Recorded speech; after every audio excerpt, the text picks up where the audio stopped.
벌크업을 하기로 마음먹은 사람들이 가장 많이 하는 실수가 뭔지 아세요? 살이 찐 걸 근육으로 착각하는 거예요. 저도 빨리 커지고 싶어서 2달 만에 6kg를 찌운 적이 있거든요. 그때 진심으로 몸이 좋은 줄 알았어요. 이때 인바디가 체지방 17% 정도 됐거든요. 오차 감안하면 거의 한 20% 정도 됐을 거예요. 그래서 이건 아니다 싶어서 그때부터 지금까지 다이어트를 좀 하고 있는데, 식단 잘 지키면서 꾸준히 하니까 오히려 힘도 세지고 근육은 지키면서 지방은 빠지더라고요. 이때 제가 잘 사용한 프로틴은 고정 댓글에 있으니까 참고해보시면 좋을 것 같아요. 그럼 살이 아닌 근육만 찌고 싶다면 어떻게 해야 되는지 지금부터 잘 들으셔야 돼요. 저도 아무것도 몰라서 남들이 3000칼로리 먹는다고 하니까 그냥 무작정 따라 먹었거든요. 근데 체중이 단기간에 너무 빠르게 오르면 근육이 아니라 지방이 더 많이 끼게 돼요. 그래서 적절한 증량 속도는 일주일에 자기 체중의 0.5% 정도씩 올리는 게 좋다고 해요. 보통 근육량 자체가 적은 경우가 많기 때문에 조금씩 근육을 늘려가는 방향으로 하는 게 좋은 거죠.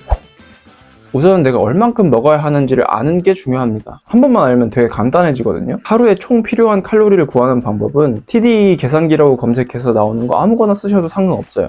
근데 나는 그런 거 귀찮아 하시는 분들은 자기 체중 곱하기 35 정도 하면 얼추 맞을 겁니다. 여기서 근데 정확하게 할 필요가 없어요. 여기서는 대략적으로만 알면 돼요. 이렇게 나온 칼로리를 토대로 1에서 2주 정도 먹어보면서 일주일의 평균 변화를 체크하는 거예요. 매일 아침 공복에 화장실 갔다 와서 몸무게를 재는데, 만약에 이때 몸무게가 늘었다? 내 유지 칼로리보다 더 먹고 있다. 만약에 몸무게가 줄었다? 그러면 내 유지 칼로리보다 더 적게 먹고 있다 라고 해석하면 됩니다. 그래서 플러스 마이너스 1, 200칼로리를 해보면서 유지 칼로리를 찾는 겁니다. 여기서 중요한 건 일주일 평균 몸무게예요. 2, 300g 차이 나는 거는 수분 때문에 그런 걸 수도 있으니까 500g에서 1kg 이상 차이 난다고 하면 조정하는 걸 추천드릴게요. 이때 쓰면 좋은 어플이 이나웃인데요. 내가 뭐 먹었는지 기록하는 어플이에요. 여기서 하루 동안 먹는 칼로리를 측정하고 기록해 주시면 됩니다. 이제 내가 하루 동안 먹는 칼로리를 알았으면 내가 체중을 늘리면서 근육량을 늘리고 싶다. 그러면 2, 300칼로리를 추가해서 먹으면 되고, 내가 근육은 좀 유지하면서 지방을 걷어내고 싶다. 그러면 마이너스 400에서 500칼로리 정도 하면 세팅 끝입니다. 저는 지금 지방을 걷어내는 중이라 마이너스 500칼로리에서 1900칼로리 정도 먹고 있어요. 이렇게 구한 칼로리에 맞게 이제 탄단지를 구성해줘야 되는데요. 첫 번째로 가장 중요한 단백질을 구해야 되거든요. 단백질은 자기 체중의 1.6에서 2.2g까지 먹으면 되는데, 1.6g도 충분한 양이긴 하지만 저는 밥 먹을 때 들어오는 식물성 단백질도 같이 포함해서 계산하는 편이라 2.2g으로 설정해서 먹고 있어요. 이거는 유튜브 알약빌더님께서도 자세하게 설명해 주시니까 그거 참고해 보시면 좋을 것 같아요. 제가 2.5g까지도 먹어봤는데 단백질이 너무 많아지면 그만큼 탄수화물이 줄어들어서 오히려 식단하기가 힘든 것 같더라고요. 그래서 본인이 먹어보면서 찾아가는 게 중요해요. 다음으로는 탄수화물을 정하는데, 저는 전체 칼로리의 50% 정도로 먹어줬습니다. 보통 자기 체중의 4에서 5g 정도 먹으면 운동하시는 분들은 충분하다고 해요. 이것도 마찬가지로 본인이 먹어보면서 자기한테 가장 편안하고 지속할 수 있는 양을 찾는 게 가장 중요한 것 같아요. 그리고 나머지 칼로리는 지방으로 채워주면 되는데, 하루에 먹어야 되는 탄수화물과 단백질은 다 먹었는데 지방이 좀 부족하다. 그럴 때는 저는 이런 간단하게 먹을 수 있는 치즈를 먹어줬어요. 그래서 제 기준으로는 탄수화물 230g, 단백질 154g, 지방 40g 이렇게 해서 먹고 있어요. 그래서 제가 먹는 식단을 말씀드리면, 저는 사실 거의 매일 비슷한 식단을 먹거든요. 왜냐면 기본적으로 먹는 걸 정해두고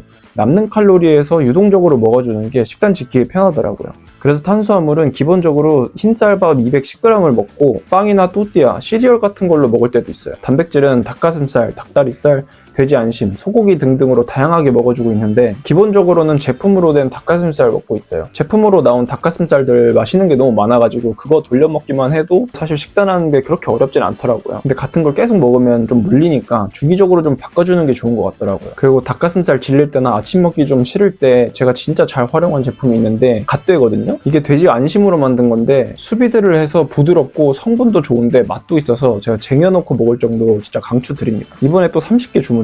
자, 그런데 운동하시는 분들은 새끼만 먹으면 칼로리를 다 채우기가 쉽지가 않죠. 특히 단백질은 근성장을 위해서 3시간에서 4시간 정도마다 먹어주는 게 좋은데, 그래서 점심과 저녁 사이에 한 끼 정도 더 먹어주면 부족한 칼로리, 단백질을 챙기실 수 있을 거예요. 저는 이럴 때 보통 부족한 탄수화물은 이렇게 바나나, 오트밀 빵 같은 걸 만들어 먹기도 하고, 부족한 단백질은 프로틴으로 채우고 있어요. 이렇게 간편식을 이용하면 식단하는 게 그렇게 어렵진 않고, 가장 중요한 단백질을 챙기는 것도 비교적 쉽게 하실 수 있을 거예요. 물론 자연식으로 먹을 수 있으면 있으면 더 좋겠지만 시간이 없거나 입맛이 없을 수도 있고 또 운동하기 전에 뭘 먹고 가면 소화가 안 돼서 운동도 제대로 못할 수도 있단 말이죠. 그렇기 때문에 한 끼 정도는 소화가 잘 되는 프로틴 같은 걸 먹어주면 좋다는 거죠. 여기서 중요한 건 소화와 흡수예요. 소화는 우리 몸이 영양소를 흡수할 수 있게 음식을 작은 분자로 분해하는 과정이고, 흡수는 소장에서 혈액을 타고 영양소가 몸 안으로 들어오는 과정이에요. 프로틴 먹고 배 아픈 경험 해보신 분들은 다 아실 거예요. 프로틴 아까워서 먹어야 될 것 같은데 또 먹자 하니 배 아프고 속 안 좋아서 먹을 때마다